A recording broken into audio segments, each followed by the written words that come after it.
महाराज जी, हम तीनों दोस्त हैं काफ़ी टाइम से, तो मैं चाहता हूँ थोड़ी सी जैसे सुदामा जी और कृष्ण जी की फ्रेंडशिप के बारे में हम सुनते हैं और काफ़ी सारे भजन भी हैं उस चीज़ को लेके, तो थोड़ा उनकी फ्रेंडशिप के बारे में आप बताइए लाइक थोड़ा। जैसे अब इंग्लिश में एक ही शब्द आता है फ्रेंडशिप जी। पर अगर हमारे अब हिंदी में आ जाओ तो दो बात आती है, मित्रता और सख्य, सखा।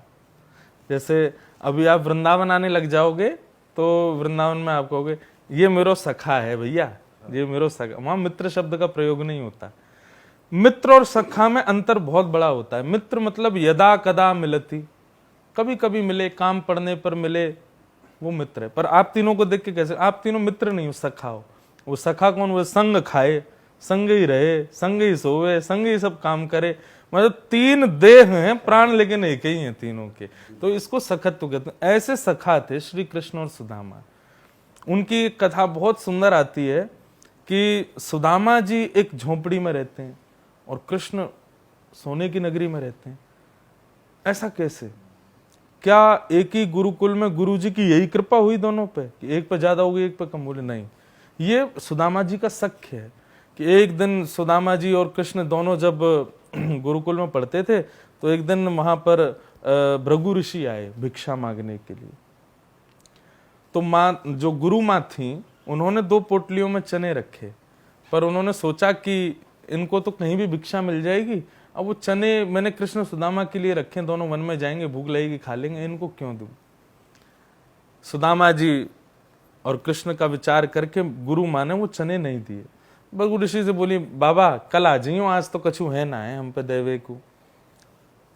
भृगु ऋषि जाने लगे, मन में विचार करने, इतना बड़ा गुरुकुल, इतने बच्चे पढ़ते हैं, देने के लिए भिक्षा में कुछ भी नहीं था।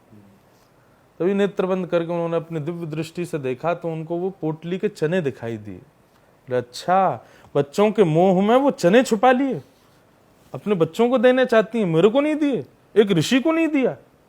श्राप देता हूं, जो भी उन चनों को खाएगा वो लक्ष्मी विहीन हो जाएगा, उसके जीवन से लक्ष्मी चली जाएगी, वो निर्धन हो जाएगा, खाने पीने के लाले पड़ेंगे उसके।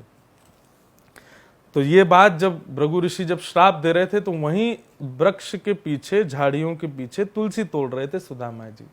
और सुदामा जी ने ये वहां बैठे बैठे सुन लिया, और जैसे ही सुना तो दौड़ करके गए कि भाई वो चने कोई बच्चे खा ना ले, मैं देखूं जाके। जैसे ही सुदामा जी गए, इतने में गुरु माँ ने सुदामा इधर आ, सुन तू और कृष्ण आज दोनों वन में जा रहे हो, ये लो, ये तेरे पोटली है, कृष्ण की पोटली, चने हैं इनमें, पा लेना दोनों जाके।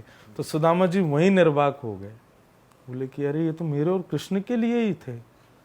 सुदामा जी चाहते तो कहीं फेंक सकते थे, लेकिन उनका था कि कहीं फेंक दिए, अंकुरित हो गए, किसी और ने पा लिए तो निर्धन हो जाएगा, और कृष्ण ने पा लिए तो मेरा सखत्व कैसा कि मैं जानते हुए भी अपने सखा को खिला दूं।